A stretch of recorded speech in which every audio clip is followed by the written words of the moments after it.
Racism, white privilege. These are terms that we've been hearing a lot lately in our culture. Racism and racism for a while. Racism everywhere.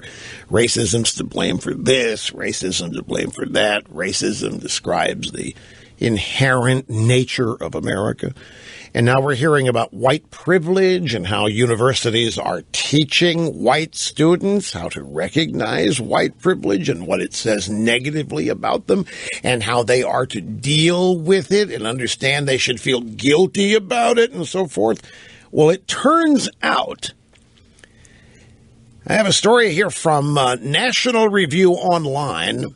The PC police, the politically correct police, are now not just upset about terms like racism and white privilege.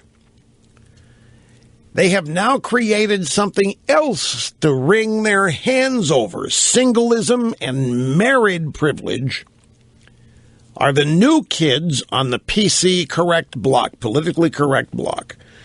According to Bella DiPaolo and Rachel Budeberg, the singles activists and authors who wrote a truthout.org piece titled, "Do You, Married Person, Take These Unearned Privileges for Better or Better?"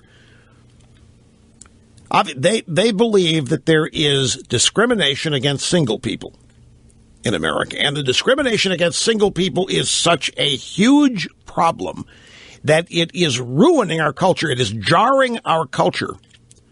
And it is also jarring that our culture doesn't talk about it the way it talks about racism and sexism.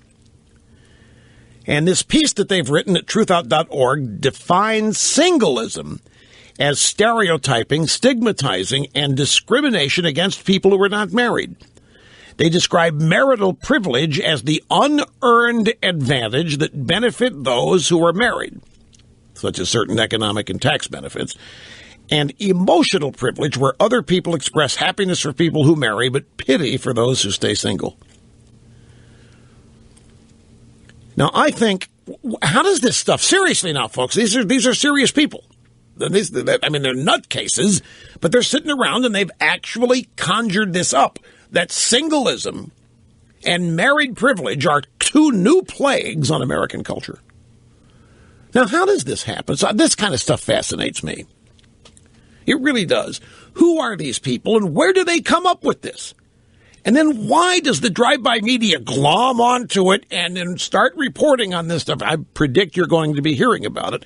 Well, the answer to that is it's an attack on the majority, and anything that attacks the majority is politically correct. I mean, I think this is what happens when you have a bunch of miserably unhappy girls sitting around anywhere on a college campus or you name it, who are trying to figure out why they're so miserable and why they're so unhappy, looking for reasons, looking for excuses.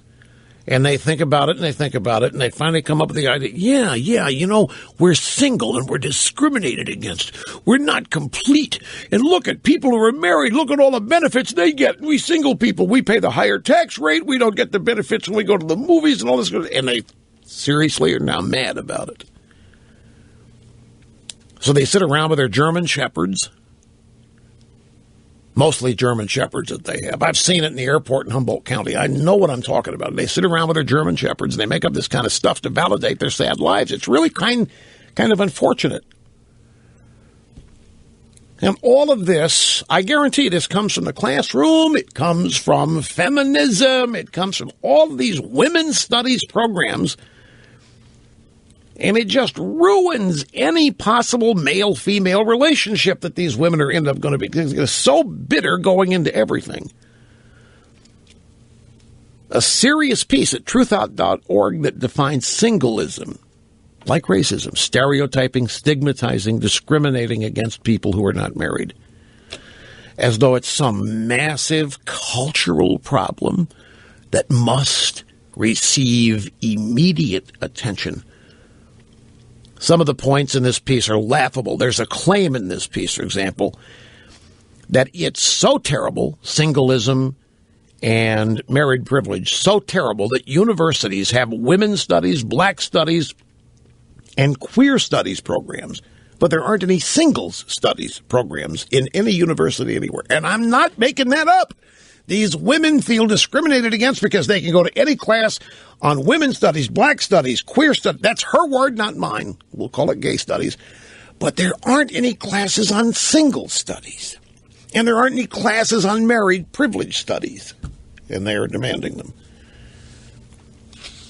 And you might, folks, I'm telling you now, best way to illustrate this, when this kind of crap came up 25 years ago, we laughed ourselves silly about it. And then 25 years later, all that stuff has become part of the mainstream of liberal culture. Yeah, and you wonder why they can't get jobs when they get out of college. You wonder why they can't find employment. You wonder why they can't find anything other than part-time. They're running around feeling put upon, discriminated. Singlism.